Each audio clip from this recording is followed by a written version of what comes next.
Seja bem-vindo ao Unipod, um programa de conteúdo para capacitação de gestores de destinos, pautado pela consistência, credibilidade e experiência, transmitidos de uma forma leve e descontraída. E nesse episódio vamos abordar um dos temas mais relevantes dos gestores de destinos, que são justamente as parcerias público-privadas. E trouxemos dois grandes especialistas, aliás, dois não, nós temos três, né? Porque temos a nossa colega, porque ela é de casa, né? Brenda Malta é de casa, não é uma convidada, ela está sempre presente conosco, mas tem justamente uma grande experiência em Porto de Galinhas, usam muito as parcerias públicos-privadas, não? Uso sim, mas eu quero ouvir muito dos nossos entrevistados de hoje, porque a gente tem muito o que aprender com eles. Com certeza. Então já aproveita aí o gancho e apresenta eles. Deixa eu apresentar aqui, a gente está com o Giorgio, executivo de Joinville, do Convite. como é? Do Convention Bureau, Joinville Convention Então, Bureau. Joinville Convention Bureau, diretor executivo. Isso. Ele faz um trabalho belíssimo, a gente tem acompanhado o trabalho dele agora, principalmente nos últimos anos. Eu acho que essa parceria fez Joinville se despontar de uma forma diferente. Prazer ter você aqui com a gente, Giorgio. Obrigado, o prazer é todo meu. Obrigado, Brenda, obrigado, Vanessa, pelo convite. E a Débora Linhares, que é diretora executiva do Visite Fernando de Noronha. O Visite Fernando de Noronha é uma entidade que está fazendo 1 ano agora, mas ela tem uma experiência, veio do poder público, trabalhou no Convention Bureau de Recife. Prazer estar com você, Débora. O prazer é todo meu, gente. Obrigada pelo convite. Uma honra estar aqui com vocês. Vamos começar pedindo aí para o Giorgio, que eu acho que a gente percebeu, como você mesmo comentou, essa transformação, né, da dinâmica do Joinville Convention Bureau a partir justamente dessa parceria público-privada, com gestores municipais totalmente comprometidos e que entenderam a relevância do Convention Bureau. Eu queria que tu compartilhasse com a audiência esse processo. Isso de fato foi uma construção, né? O Convention Bureau está completando 29 anos no ano que vem. É uma entidade muito, né, com muita credibilidade na cidade de Joinville, enfim, no estado e no Brasil de uma forma geral. E houve realmente assim um entendimento do poder público, né, da importância da entidade para esse processo de promoção do destino. O Convention sempre foi muito pautado na captação de eventos e nos últimos anos, por intermédio desse convênio, realmente permitiu a gente ter uma outra visibilidade, porque até então realmente nós éramos somente captação de eventos e o trade começou a perceber nós também como uma entidade de promoção para o lazer. A cidade de Joinville realmente tem um potencial muito grande para esse segmento, para o lazer de uma forma geral, em todos os seus segmentos de fato, mas nunca foi explorado. E esse convênio realmente veio para permitir que a gente pudesse apresentar para o Brasil e para o mundo o que a gente tem, né, de beleza e de atrativos para esse segmento também. Quanto tempo, acho que é segundo ano que vocês têm? Esse é um convênio que iniciou, nós tivemos aí, foram 2 anos inicialmente, em 2 etapas. Nós renovamos o convênio nesse ano, em fevereiro, e já estamos trabalhando para renovação, né, para o ano que vem. Ou seja, nós estamos falando quase um período já de 3 anos de execução e já um em planejamento, né, que vai acontecer até o final do ano que vem. Mas eu queria que tu compartilhasse, tem uma parte, e talvez a Débora já tenha mais vivência, mas tem uma parte ali de uau, e agora? Eu me lembro que você ter comentado assim do quanto que isso abre, porque isso foi muito transformador, é muito transformador. De repente você tem um budget X que a gente luta para dar conta, né, das coisas mais essenciais e é extremamente comedido com a promoção turística. E de todo o preparo que você tem que ter, inclusive de sua equipe, né, de dimensionamento, porque quando vem um recurso financeiro, é uma transformação para a organização. Então, tem um desafio administrativo muito grande. Eu queria que você entrasse nesse ponto antes de passar a palavra para a Débora, só para a gente não perder. A gente passa a viver uma outra realidade, né? Realmente, né, a realidade dos convention bureaus, assim como a grande maioria, são recursos realmente bastante limitados. E ao receber esse recurso, realmente nos permitiu, né, trabalhar, na verdade, logicamente, inicialmente planejarmos para que a gente pudesse executar e atingir, né, tudo o que foi planejado, mas realmente assim muda completamente a dinâmica do nosso dia a dia, né? Até em termos de equipe, a gente realmente precisa ter mais pessoas junto conosco trabalhando. Quantas eram e quantas tem agora? Na verdade, via convênio, nós temos 2 pessoas a mais, né, cuidando desse processo junto conosco. Mas também o que é importante dizer é que nós temos uma parceria, de fato, com a prefeitura, porque existe um trabalho cooperado, né? Então todo o planejamento, toda a execução acontece de forma cooperada também. Nós, sim, desenvolvemos, né? Nós somos o proponente, digamos assim, então nós temos aí o responsável pelas contratações, mas todo o planejamento, toda a execução, as ações são compartilhadas com a Secretaria de Cultura e Turismo, né? E sempre que possível também com o trade. Então, realmente é um trabalho que acontece de forma cooperada e colaborativa com o trade como um todo. Um super alinhamento, né? Como Super, deveria super. ser, né, Débora? Exatamente, mas tem que ser, senão não anda, senão não tem como o projeto convênio ou inegibilidade rodar. Tem que ter essa parceria e esse entendimento, alinhar as expectativas, público-privado, convention com trade. Senão não anda, senão o projeto não sai. E Você você fa- viveu os dois, né? Desculpa. Não, imagina. Né? Vive os dois dois esse lados. alinhamento do trade. E aí, quando o trade está junto, né, junto com o convention, para alinhar as expectativas do público, isso muda completamente. Porque aí, expectativas alinhadas, a gente consegue fazer projetos legais, desenvolver ações que fazem sentido para cada destino, né? O que eu venho sentindo é isso, assim, independente do instrumento, se é um termo de fomento, se é um termo de convênio, um termo de parceria, se é uma inegibilidade, se é uma contratação direta do poder público, o que eu vejo em vocês dois, e acho que por isso que a gente escolheu vocês para estarem aqui com a gente, é esse protagonismo nas decisões do que tem que ser feito em relação à promoção do destino. É uma questão de governança, de ser visto pelo poder público como esse responsável por essa tomada de decisão. E então, assim, eu quero entrar e acho que todo mundo que assiste a gente quer saber os detalhes um pouquinho mais de como é a parte prática de uma inegibilidade, que é o caso da Débora. Ela falou essa um palavra mágica. E de um termo de parceria, Colaboração. que é o caso de colaboração, que é o caso do... Porque cada destino acaba usando um termo, nome né? diferente. Mas eu acho que o principal, independente do formato de contratação ou de orçamento e tal, é ver essa representatividade acontecendo. É ver estar junto dessa tomada de decisão, como você falou. Claro. Vocês fazem parte desse comitê de governança aí de Joinville que decide junto qual vai ser o rumo da promoção do destino. E por isso estão muito de parabéns. Eu queria legal. propor, então, uma forma, porque eu acho que é muito importante que a gente comece pelo começo. Então, assim, eu sou um destino, eu nunca fiz, nunca celebrei uma parceria público-privada. Por onde eu começo? Vai, Débora. Você começa alinhando as expectativas, né? Foi o que a gente conversou aqui anteriormente. E aí, junto com o trade, no caso da gente, a gente alinha o que a gente quer fazer. Um plano de ações. Um plano de ação, e aí, junto com o seu trade, né? No caso do Convention Bureau, bate na porta do governo, a gente quer fazer essa ação para divulgar o destino. E aí começa a alinhar as expectativas, né? Então, começa com um plano de ação. O que eu quero fazer? Sem plano não vai para Sem lugar plano não vai para lugar. lugar nenhum. Queria e trazer aí, cada passo. Mas Perfeito. eu até diria assim, antes do plano de ação, até eu colocaria de repente mais uma questão assim, tem que ter também o interesse de fazer acontecer, porque assim, no nosso caso, houve o interesse das entidades, né, das secretarias envolvidas, né, Secretaria de Fazenda, Planejamento, Procuradoria-Geral, enfim, realmente de achar um mecanismo que fosse viável e legal para a gente pudesse executar. Então, né? não é só turismo. Não é só turismo. Tem As que secretarias tá todo afins mundo têm que estar envolvido, alinhadas e imbuídas Tem no que estar desejo de envolvido. fazer acontecer, de querer realmente acontecer. O que você aconteça. fez para convencê-los?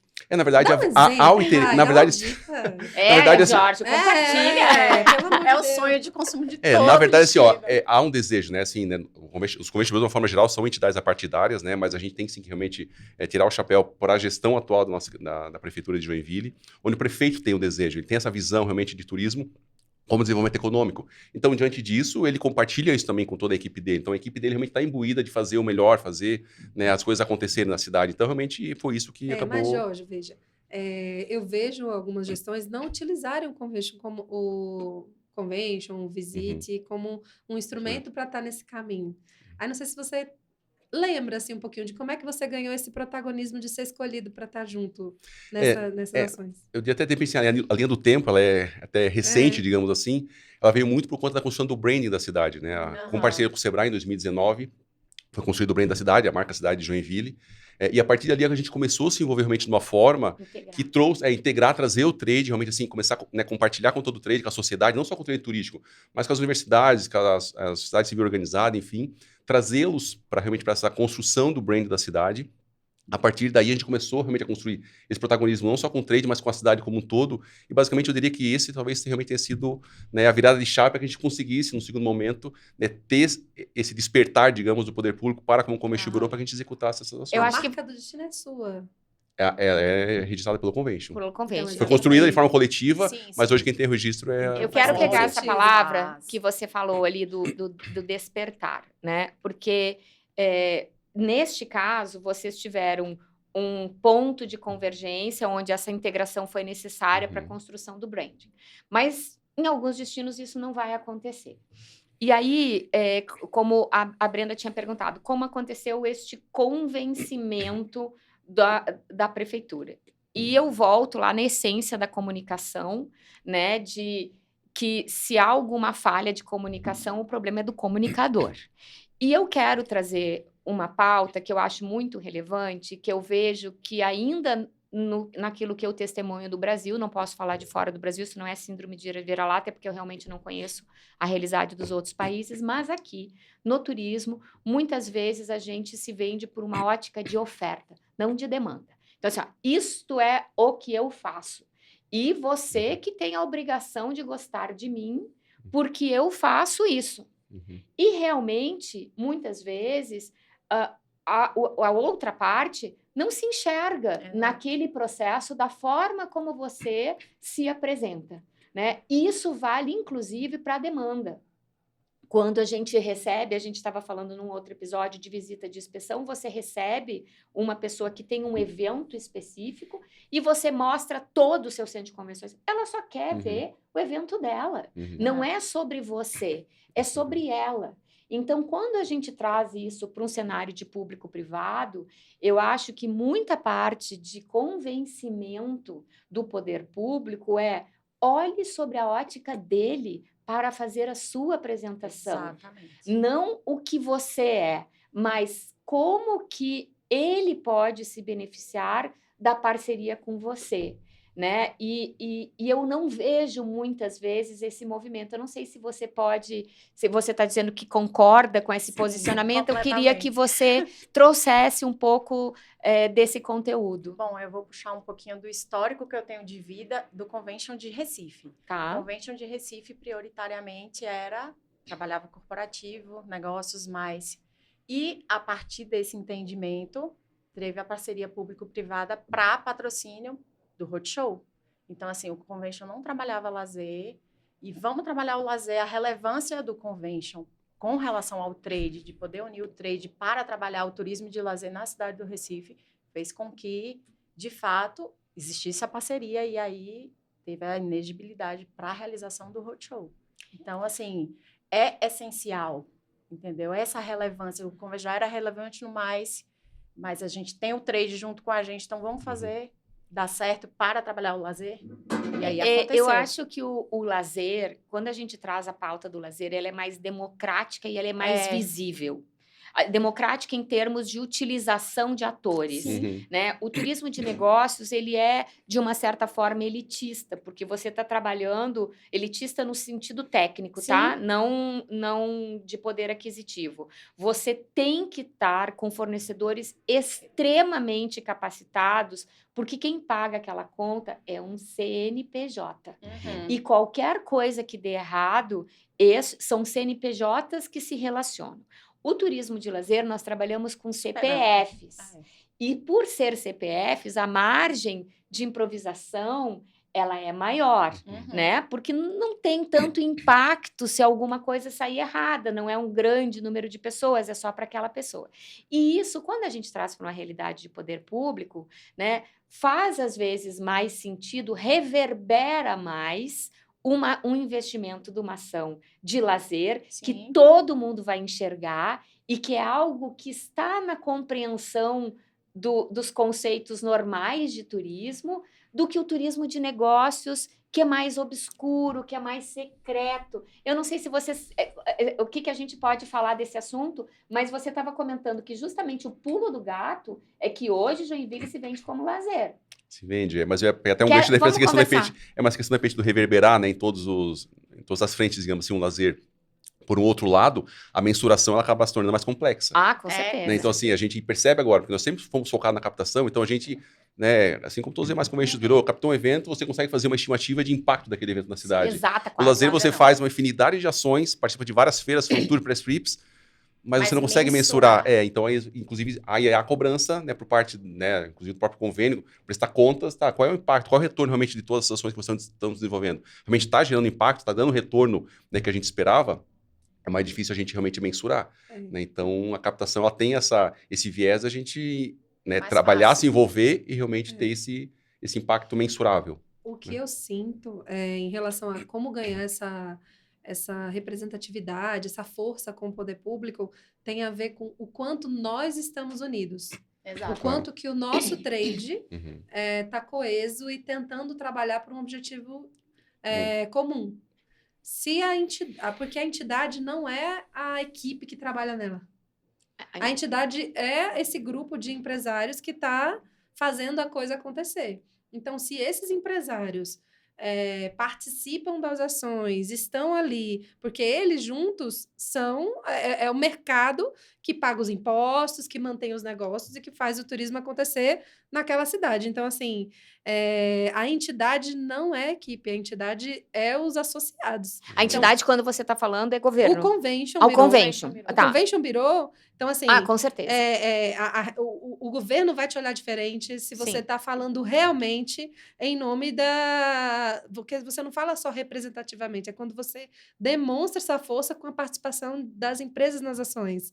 Uhum. E eu acho Eu que isso acho que tem tudo a ver, é o quanto que essas empresas realmente Esse engajamento. estão Sendo engajadas impactada, e sendo impactadas. Então, na hora que o empresário diz juntos, assim, isso vale a pena, isso tem que ser feito, se isso for feito, eu vou estar. Então, Desperta isso atenção, né? transforma o olhar do poder público em relação aos projetos e faz o investimento acontecer. Uhum.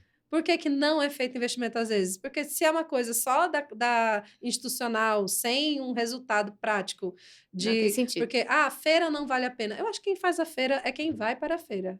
É porque Quem faz... a conversão é do empresário, é do né? empresário. A conversão é dele. E aí eu acho que tem esse ponto de, tanto o Convention quanto o poder público, eles são plataformas, Uhum. né? Eles não vendem nada. Então, não adianta você colocar um stand na feira para fazer uma divulgação institucional, simplesmente. Uhum. Né? Os estandes que efetivamente, onde a gente vê a movimentação, é que os empresários estão dentro, usando aquele espaço que foi viabilizado por uma parceria pública e privada, e os empresários estão lá naquela feira para fazerem efetivos negócios, porque o Convênio não vai fazer negócios, né? Ele pode ser um ponto de contato para distribuir essas oportunidades, mas ele não vai fechar negócio, né? O poder público nem pode fechar negócio. Então, isso que a Brenda está falando e que a gente percebe muito nos estandes de Porto de Galinhas, que são viabilizados, né, com uma participação institucional, mas quem está lá são os empresários. E eles vão em peso, né, Brenda? E eu vou discordar só um pouquinho em relação a como o turismo de lazer é comercializado, é que a venda do lazer, principalmente em destinos mais distantes, ela acontece principalmente através do CNPJ. Então, a venda ela acontece para um agente de viagens, para um operador, que é um CNPJ super exigente, que pode, em algum momento, fechar a sua plataforma e parar de vender esses produtos. Então, não, quando eu estava falando, só para deixar claro, quando eu estava falando, eu estava comentando daquilo que se enxerga mais, daquilo que vem naturalmente. Claro, quando a gente está falando de CNPJ, nós estamos falando de CNPJ. Operador é operador, organizador de evento é organizador, é associação. Todo mundo é CNPJ. Mas eu estou falando sobre a ótica do poder público, entendeu? Quando o poder público sabe que o turismo de negócios ele é muito duro. O turismo de lazer, você vai ter aquelas pessoas que são trazidas pela operadora e você vai ter aqueles, e uma boa parte deles, que vai vir sozinho, tomando as suas decisões sozinhas. E isso aparece muito. E as pessoas veem que a cidade está cheia, né? Nem todo mundo vem da operadora. Então, sob a ótica do governo, isso aparece mais. Né? Foi nesse sentido. Que o que eu sinto é que a gente ainda lida com o mercado de lazer com um pouco de amadorismo. Aqui no Brasil, principalmente. Aqui no Brasil, principalmente. É muito importante acompanhar as vendas. O turista que está vindo para cá, digamos, CPF, ele veio através de alguma plataforma, houve toda uma negociação dentro de um broker, dentro de alguma plataforma de negócio, e eles não chegam sozinhos. Se o destino não negociar com os brokers, não negociar com as companhias aéreas, não negociar com os operadores, é muito difícil de acontecer. E os produtos estão muitas vezes desconectados desses players de lazer. E aí ele acha que vai vender pro lazer só porque ele abriu... porque eu tô com, digamos... Eu tenho Omnibus, eu tô conectado com tudo. Não. Se o agente de viagens, principalmente um destino que não é conhecido e não tem um fluxo natural, até os grandes, todos precisam fazer isso. Todos querem atrair, prospectar mercados diferentes, mais distantes, que ocupem e paguem uma diária média maior. O Brasil tem uma meta de turismo internacional batida esse ano, parabéns para o Brasil, que a gente chegou a 8 milhões de turistas internacionais, mas temos um caminho de construção grande também pela frente. E esse trabalho, a Embratur, por exemplo, não vai fazer sozinha. Cada destino, cada convention bureau tem um protagonismo para fazer nessas negociações e fazer a coisa acontecer. E até uma dificuldade que todos temos, você disse, Porto de Galinhas tem um stand bem movimentado, mas é um número restrito de empresas que participam. A gente tem ali, digamos, dos meus associados, em média, de 15 empresas que participam, bastante, 15, 20. Só que o destino tem 230 pousadas, são 20 resorts, que são produtos âncoras, o meio de hospedagem, os receptivos, e muitos não estão nas feiras. Então, a gente acaba tendo que fazer um trabalho de levar o agente de viagens para Porto de Galinhas. Então, são mais de 50 fantours que a gente realiza de levar o cliente para lá. Que é a melhor estratégia, né? Montanha tem que vir para Maomé. E aí, fantura é oba-oba. Cara, fantura é a estratégia mais eficiente assertiva. E mais assertiva de fazer a venda acontecer. Porque o agente de viagens, por exemplo, da Europa, que está lá vendendo o mundo inteiro, ele vai... A primeira venda, a primeira conversão tem que ser feita pelo um convencimento, o vendedor da agência convencendo você a ir para lá, porque muitas vezes o turista europeu não quer vir para o Brasil, não quer vir para o Nordeste. Ele não tem a decisão por Nordeste, ele prefere Caribe, ele prefere outros lugares. Então, se eu não conto com um vendedor que conheça profundamente o destino, que traga uma segurança de venha para o Nordeste que vai ser bom, porque as cadeias nordestinas muitas vezes são cadeias familiares. Temos resorts de marcas internacionais, mas temos muitas cadeias familiares também, locais, que a pessoa não conhece. Então, a gente depende de um vendedor para convencer. Depois que essa pessoa vai para o destino, aí vem acontecer o marketing 3.0. Eu fui, e aí meus amigos viram que eu fui. E aí meus amigos vão se convencer, vão querer viajar para lá também. Mas se o destino não estiver conectado nas plataformas, não estiver vendendo através dos brokers internacionais, tem vários brokers internacionais que não têm disponibilidade. Então, assim, o broker internacional tem que estar conectado, a agência operadora tem que estar vendendo, o vendedor tem que estar treinado para saber vender, e o melhor treinamento é a visita pessoal. Então, assim, toda essa cadeia tem que estar acontecendo, e quem que vai fazer isso? Quem que vai fazer se o empresário não vai para as ações? É o Convention Bureau. E aí eu acho que aí entra um trabalho muito mensurável. É muito mensurável. Sim, porque se ele tem o relacionamento já com esses grandes vendedores, você também consegue fazer essa mensuração. É muito mensurável. Porque você mensura por venda, por conversão, né? E até você recebeu a visita técnica, recebeu o fantour, né? Que é a visita de familiarização. Você sabe exatamente quem são os operadores que vieram, você sabe qual é o volume de vendas deles antes e você faz o monitoramento de como isso está acontecendo. Recentemente, nós recebemos ali um grupo de operadores internacionais e a gente está, numa feira, né, na Festures, a gente está monitorando qual foi o impacto deste momento em que eles vieram para este evento e o que vai ter de retorno do investimento dessa vinda, que a gente também sabe quanto é que é, e o que isso vai gerar de negócios. Então, mas aí tem essa questão de estar conectado com este grupo de CNPJs, né, de ter uma análise de quem são esses CNPJs que você está trazendo para o destino, se eles têm um perfil de vendas que se conecta com o teu produto, né, e a relevância deles nesse mercado.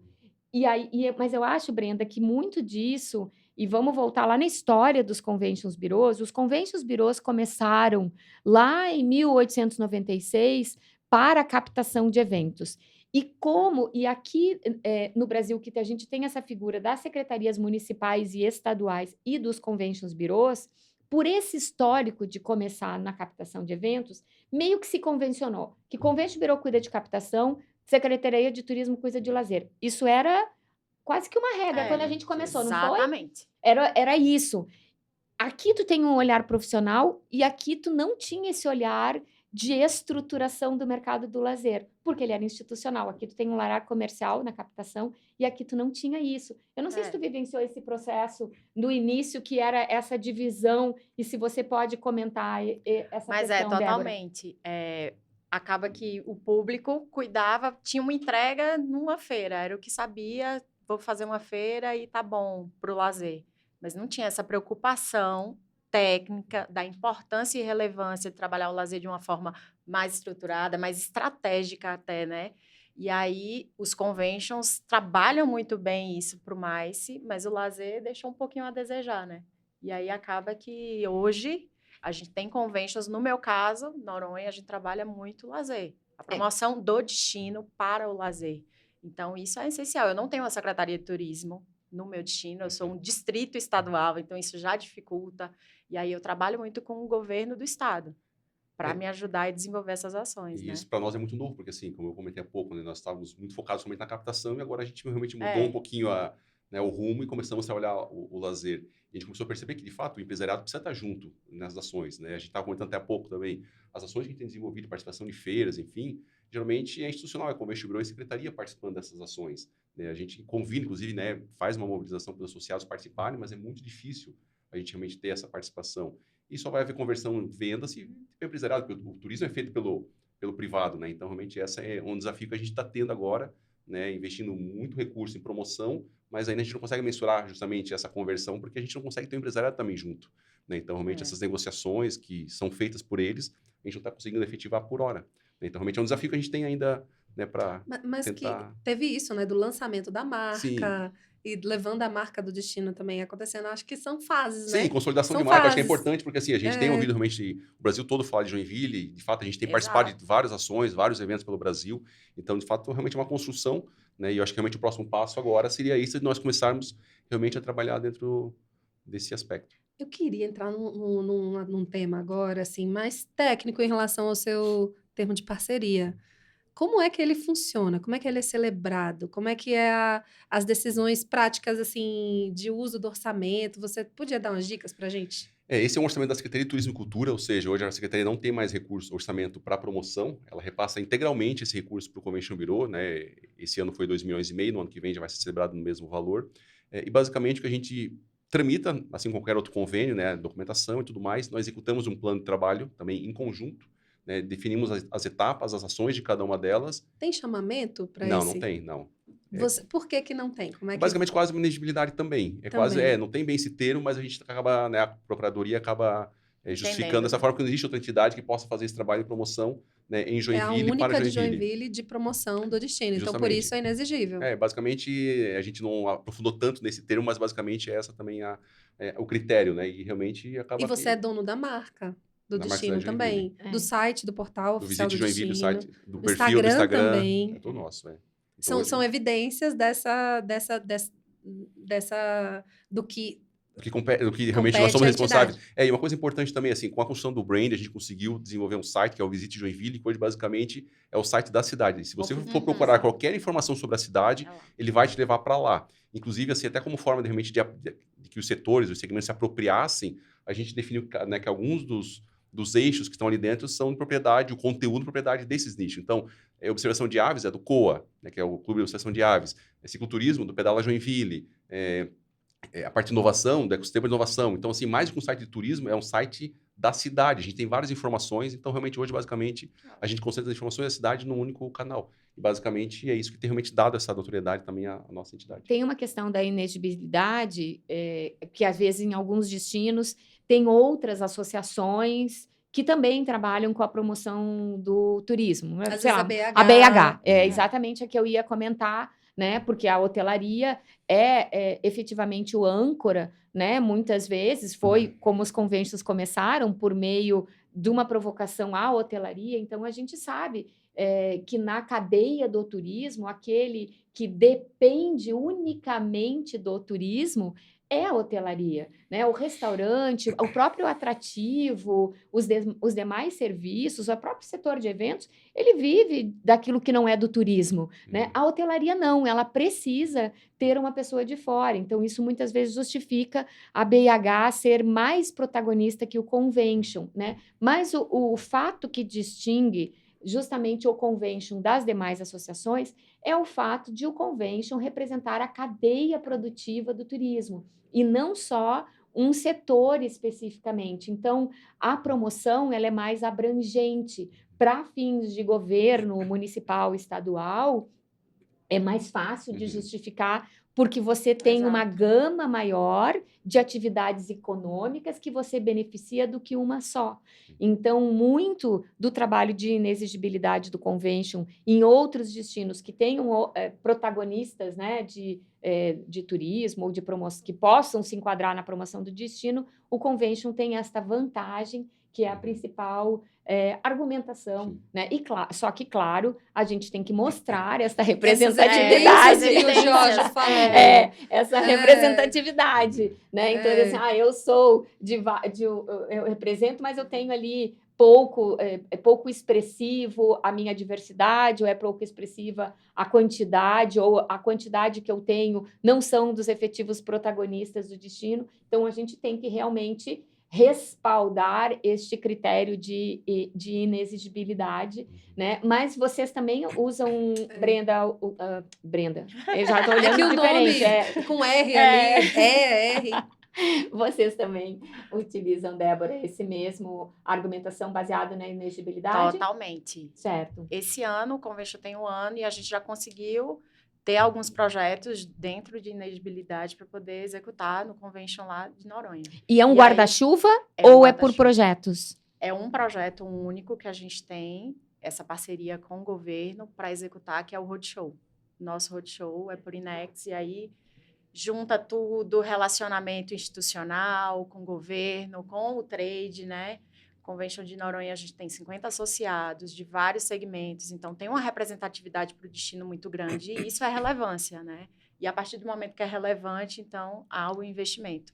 E existe também o relacionamento. A gente está falando tudo isso, mas turismo é relacionamento, né? Sem relacionamento com o trade, com o governo, a gente não consegue fazer nada. E com então, a demanda, né? E Como a Brenda acabou comentando. de falar do turismo de lazer. Sem relacionamento com esses operadores... Ninguém vai lembrar de você. Ninguém faz nada.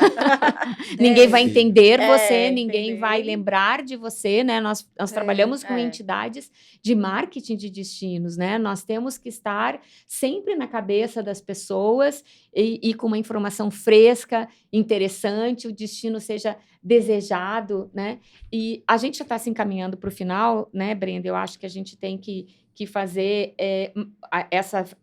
esses fechamentos, mas eu queria, porque eu não sei se ficou muito claro, e eu acho que você tem um portfólio bacana, que tipos de ações, né? E explica um pouquinho, né? Você estava falando de roadshow, ou seja, ir com os empresários nos mercados emissores para contatar com esses operadores de turismo, com as agências de viagem, com os organizadores de evento.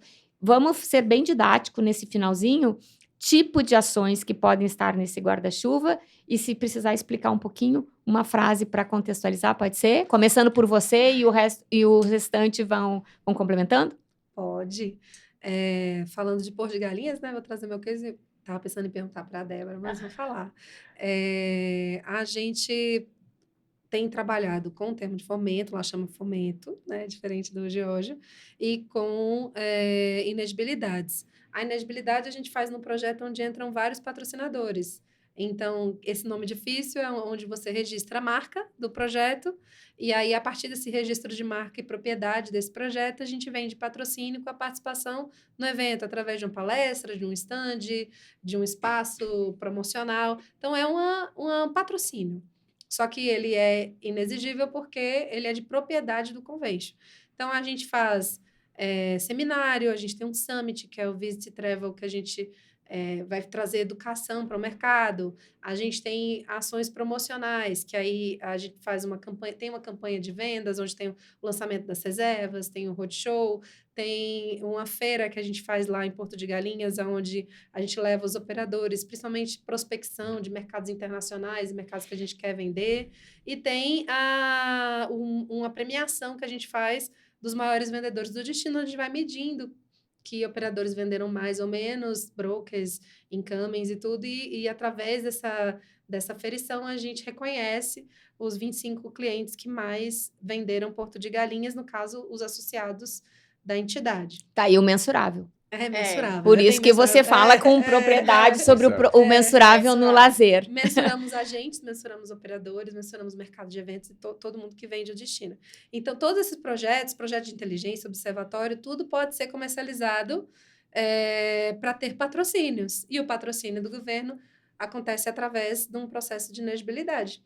A gente também tem o termo de fomento para outras ações que sejam correalização, né? Porque o fomento é muito mais, são as coisas mais branding, mais para o destino todo. E também tem parceria, por exemplo, com o Sebrae, onde a gente tem uma contrapartida para pagar ao Sebrae e ele faz contratação direta através dos fornecedores dele. Então, tem várias formas que a gente pode ter parceiros com o governo federal, estadual, municipal e Vocês com o usam Sebrae. todo o leque A gente usa todos e empresas privadas também de fora do turismo. Uhum. Muito bem. Lá em Noronha, a gente trabalha com inegibilidade com o governo e também alguns associados. Eles, além de pagarem a mensalidade, ainda patrocinam algumas ações. Uhum. E aí, Brenda já explicou sobre Nex, que é o que a gente trabalha no roadshow específico, né? Que foi o que a gente trabalhou esse ano. Então, a gente faz um projeto, apresenta para o governo, para outros patrocinadores, para a gente conseguir os recursos. E aí, divulga o destino, é uma ação para capacitar o destino, levar meu trade para relacionar e fazer negócios com esses operadores e agentes de viagem. Então, é super importante para a gente. A gente trabalhou esse ano com o Sebrae e com o governo do estado. Basicamente, as ações do convênio hoje estão basicamente pautadas nesse convênio, né? Um convênio bastante extenso, nós temos aí mais de 30 ações em diversas frentes, a grande maioria realmente em ações de promoção. A gente tem realmente esse próximo passo aí, que é realmente mobilizar mais o trade para estar conosco nessas ações. Mas uma coisa importante que eu queria ressaltar, né, como é um recurso bastante extenso e geralmente as instituições, entidades como este bureau são restritas, é super importante esse alinhamento, esse planejamento, digamos, no início do convênio, porque ao longo do ano eu vou simplesmente executando, eu não vou mais parar para discutir se a gente vai participar daquela feira ou não, se a gente vai fazer aquele roadshow ou não. A gente no planejamento, quando a gente executa, apresenta isso para o encaminhamento do convênio, eu já tenho definido tudo que a gente vai desenvolver ao longo do ano. Então, assim, o ano vai passando e eu vou somente executando, vou desenvolvendo as ações, lógico, vamos ajustando, de repente de que forma a gente vai se colocar, mas não existe essa dificuldade. Então, a gente tem realmente um hall de ações propostas já para o ano que vem novamente. A ideia é continuar com esse mesmo foco nas ações de promoção, realmente de fortalecer a marca, a cidade de Joinville, mas tentar realmente começar a trazer um pouco mais o empresariado. Até que a gente até comentou, né? A primeira feira que nós participaremos no ano que vem já é com esse propósito de levar realmente o empresariado. Nós vamos bancar um ônibus para poder levá-los, porque é super importante essa conversão, né? Por meio realmente dessa... Você comentou a maioria de ações de promoção. Tem coisas que não são promoção? Tipo capacitação? Tem, tá nós dentro temos... do convênio isso? Sim, nós temos, são 4 frentes, três frentes. Capacitação, comercialização e monitoramento. Monitoramento. Sim, a gente estamos formatando um observatório agora de turismo também. Então, vamos fechar, porque o nosso tempo já estourou. Já que a gente está entrando nessa falta de monitoramento, essa premiação, adorei, né? Esse evento deles é maravilhoso. Na verdade, gente, é um mega fan tour, né? É um momento em que vem todas as pessoas as empresas com quem vocês querem se relacionar em Porto de Galinhas, porque ela falou assim, o evento como se fosse mais uma ação. Não, gente, é o evento. Né? É um momento de coroação, né, de promoção turística, onde esses grandes operadores, esses grandes players, esses grandes influenciadores do turismo de lazer vêm para Porto de Galinhas. E eles vão ter ali um momento de rodadas de negócios com os fornecedores, eles visitam essas estruturas, eles usufruem para poder reportar, né? Mas como que você sabe, já dando a dica para o Giorgio, quem são esses relevantes, como é que flui essa comunicação para você identificar quem são esses operadores que estão mais vendendo Porto de Galinhas, para que vocês consigam chegar nesse resultado da premiação? A gente, os associados que dizem. São os associados que... o que eu vejo de Porto de Galinhas, eu também fui do Convention Bureau de Recife, trabalhei em hotéis em Recife, o que eu vejo diferencial lá é essa união desses empresários. Isso. Eles estarem trabalhando juntos, engajando juntos, e a única forma que a gente tem de premiar, escolher, porque imagina, a gente tem 90 operadores participando da nossa ação no fim do ano lá. Como é que eu escolho 25? A única forma é... Dado. É dado, os nossos associados dizendo quem vendeu mais. E isso, às vezes, eu entendo que é um dado sensível, estratégico, que talvez algumas empresas não queiram dar. Mas eles resolvem dar porque eles encaram que o destino é maior do que a individualidade de cada um deles. O destino é maior do que a prefeitura, é maior do que qualquer órgão, do que tudo. Porto de Galinhas é mais importante do que a individualidade de cada empresa, e a partir daí eles compartilham e premiam em conjunto os 25 maiores vendedores. É o segredo do sucesso. Então, case eu mesmo, queria realmente que a gente finalizasse, eu já sabia, né? Eu já estive nesse evento, eu já sabia, e eu queria realmente fechar esse programa com essa fala da Brenda, porque a gente vê essa dificuldade que o Jorge tem de mensuração de dados, é justamente muito difícil. E o que acontece em Porto de Galinhas, o segredo do sucesso de Porto de Galinhas está por trás dessa união, que inclusive compartilha dados sensíveis, tamanho é a consciência dos empresários locais de que o destino é maior do que os seus empreendimentos e que quando o destino ganha, todo mundo ganha, né? Então, aquela máxima dos Convention Bureaus, juntos somos mais fortes. Então, muito obrigada, gente. Obrigado. Obrigada. Obrigada e fique de olho que nós temos mais. Valeu.